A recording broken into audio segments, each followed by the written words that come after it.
Hey, Anthony here again with Prairieburn Canine Academy here in Kelowna, BC. So I have Mr. Hank here with me. Thank you.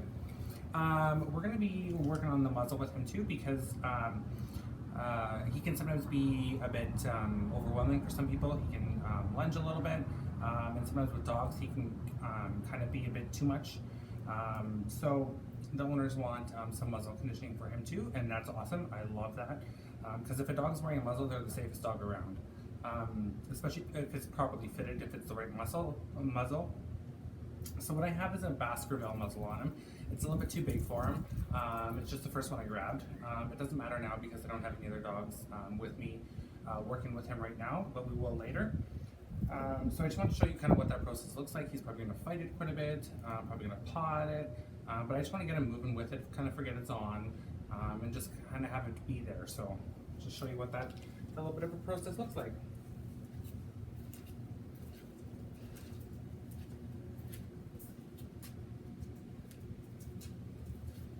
It's a bit strange for them to have something over their face like that, especially like big baskets. So I'm anticipating a bit of a fight here. He tried to paw it off right before I started the video when I just put it on, but nothing major. So dogs can sometimes get a little bit stuck when they're wearing a muzzle or you have a new tool on them. There goes a little bit of pawing because it's different, so they're unsure of how to react, what to do. They can fight it, flight it, want to avoid it, all that kind of stuff. So what I want to do is just get them moving with it, kind of forget it's on there. Create a good association with them. Get them just moving. Do all the same kind of work we've done with sitting down, with moving.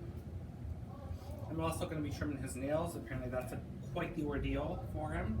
And he always has to be muzzled for that. So that's again another good reason for a muzzle. Nails have to be trimmed regardless if the dog's accepted it or not. Of course we want to teach owners and dogs how to be able to get to the point where they don't need a muzzle, so that it's a good experience for them, good experience for the dog. That's just no big deal. I'll get some hamburgers, buddy. But sometimes we need to do these things in the meantime because dogs need their nails trimmed, just like we do. Nails are a huge part for these guys because that's the only thing touching the ground, that and paw pads. And if nails are touching the ground, it's uncomfortable. Imagine you walking on your toenails, not comfortable. Or when a fight. If your toenails were super long and you had super short or shoes that were too small for you, that'd be pretty uncomfortable too. Every time you take a step or even stand, you'd be a bit anxious, it would hurt, be sensitive, might get a little extra moody. So sometimes behavior issues can develop or be exacerbated through long nails because the dog's uncomfortable. Gotta adjust my slip lead here. Not sitting in the right spot.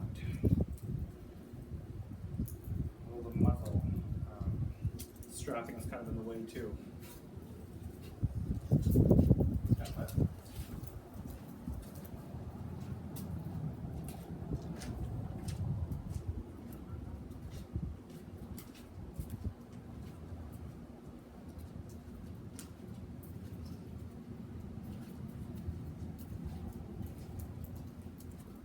See his body language loosening up a little bit.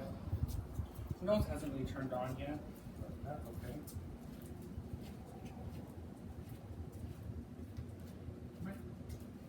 But, oh boy. Come on. Hey. Oh boy. Hey. Hey. Good. There you go. Make it a good experience. Take those moments when they're doing good to either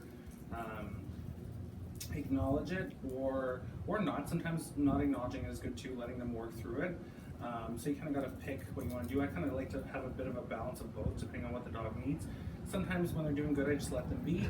Other times I'll reward it, and I'll reward it differently, whether it's verbal or touch or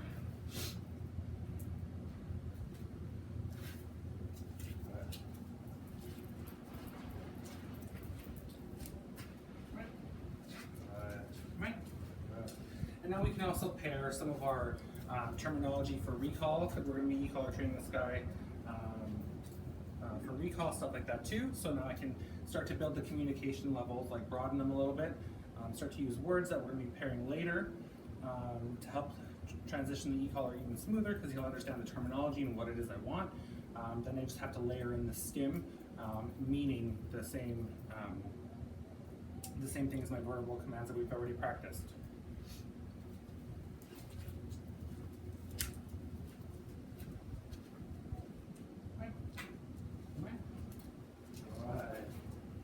So you see there his tail is a bit higher, a bit more relaxed. There was a little scooter going by, got his attention. Never mind. Hey, there you go. Bring his head back in, remind him it's none of his business. Kids can play and scoot around in peace. Remind him he doesn't have to supervise.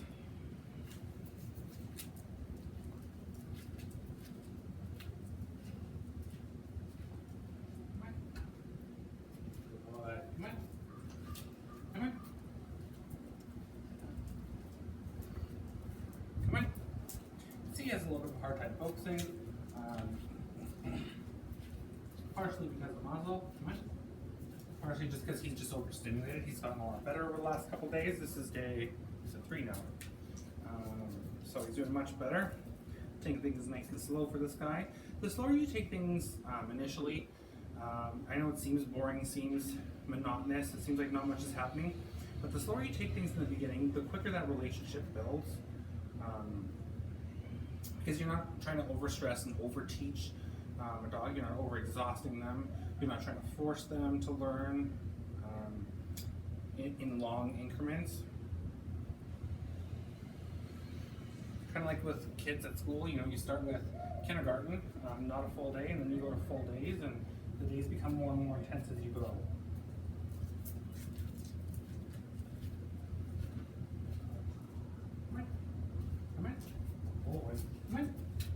Come in. Good. Oh, that was a good one. That was good. Some nice eye contact there. Appreciate it, bud.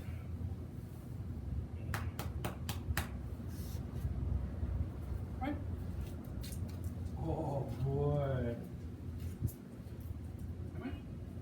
Hank. Oh, good man. Oh, yes. There we go. Here we go.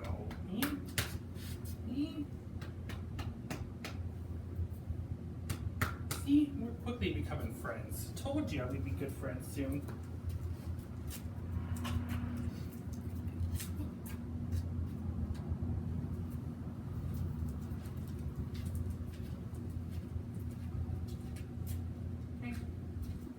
Good boy.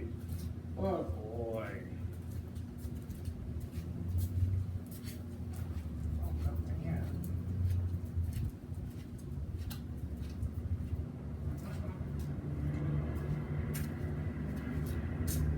Him that my legs can move too, and if I go into him, he's gonna respect that. No. Good. So I don't know if you saw that little bit of pawing, that little bit of fight. No big deal. I was able to call him off that easily. Ball could be in.